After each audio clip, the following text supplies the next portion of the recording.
নমস্কার বন্ধুরা, আমি সায়ন্তিকা প্রবার হিসেবে তোমাদের সকলকে স্বাগত। চলে এসেছে আজকে খুবই সিম্পল একটা স্ন্যাক্সের রেসিপি শেয়ার করতে।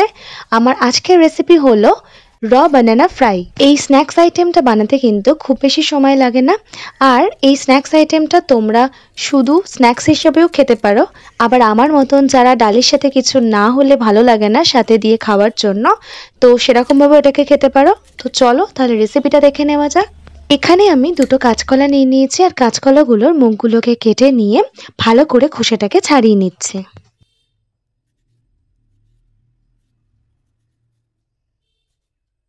আর খোসাটা ছাড়ানো হয়ে গেলে কাঁচকলাগুলোকে একদম সরু সরু করে পাতলা করে কেটে নেব। যতটা পাতলা করে সম্ভব ততটাই পাতলা করে কেটে নেব, তাহলে খুব ক্রিস্পি লাগবে যখন ফ্রাইটা হয়ে যাবে।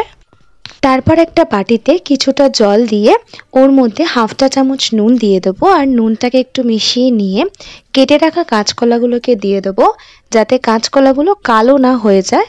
কাঁচকলাগুলোকে প্রায় 7 থেকে 10 মিনিটের জন্য জলের মধ্যে ভিজিয়ে রাখবো।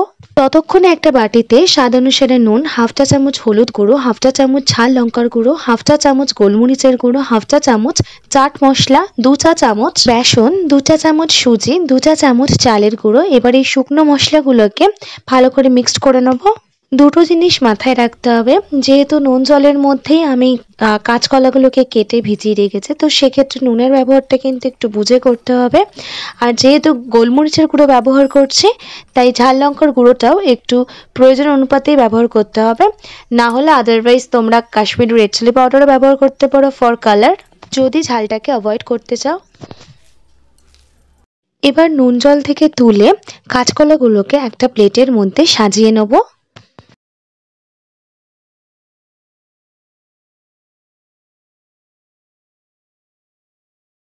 এবারে কেটে রাখা কাঁচকলাগুলোর ওপরে শুকনো মশলার গুঁড়োটাকে ভালো করে ছড়িয়ে দেবো।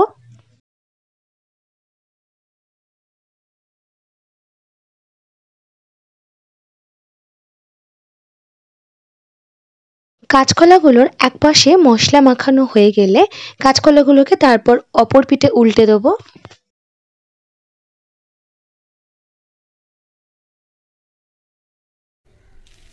আবারও সেমভাবে কাঁচকলার উল্টো দিকেও মশলার গুঁড়োটাকে ভালো করে মাখিয়ে নেব।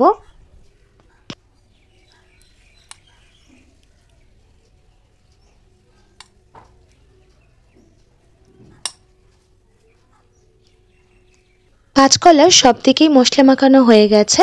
এবার মশলাটাকে মাখিয়ে প্রায় 10 মিনিটের জন্য আমি রেস্টে রেখে দেবো। ততক্ষণে একটা প্যানের ভেতরে বেশ অনেকটা পরিমাণে সাদা তেল দিয়ে দিলাম, কারণ এটাকে একদম ডুবো তেলে ভাজতে হবে। আর তেলটা খুব ভালো মতন করে গরম হয়ে গেলে গ্যাসের ফ্লেমটাকে মিডিয়ামে রেখে এই কাঁচকলাগুলোকে দিয়ে ভালো করে এপিট ওপিট করে ভেজে নিতে হবে। মিডিয়াম ফ্লেম করে যদি এই ফ্রাইগুলোকে ভাজা যায় তাহলে খুব ক্রিস্পি লাগে খেতে। আওয়াজটা শুনেই বুঝতে পারছো যে কতটা ক্রিস্পি হয়েছে এগুলো খেতে। ফ্রাই তো বানানো আমার একদম কমপ্লিট হয়ে গেছে। আর এই গুঁড়ো মশলার মিক্সচারটাকে যদি তৈরি করে রাখতে পারো তাহলে যে কোনো ফ্রাইতে এই মশলাটা ব্যবহার করতে পারো, খেতে কিন্তু দারুণ লাগবে।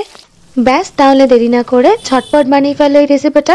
আর কেমন লাগলো অবশ্যই আমাকে বাড়িতে ট্রাই করে জানাবে। আমার চ্যানেলে নতুন বন্ধু হয়ে থাকলে চ্যানেলটি সাবস্ক্রাইব করে নেবার অনুরোধ রইল। পাশে থাকা বেল আইকনটি প্রেস করে নেবে, কারণ আমি চ্যানেলে যখনই নতুন কোনো রেসিপি শেয়ার করব নোটিফিকেশন তোমাদের কাছে চলে যাবে। আজকের মতন এই পর্যন্ত, আবার চলে আসবো নতুন কোন রেসিপি নিয়ে তোমাদের সাথে শেয়ার করতে। ততক্ষণের জন্য টাটা।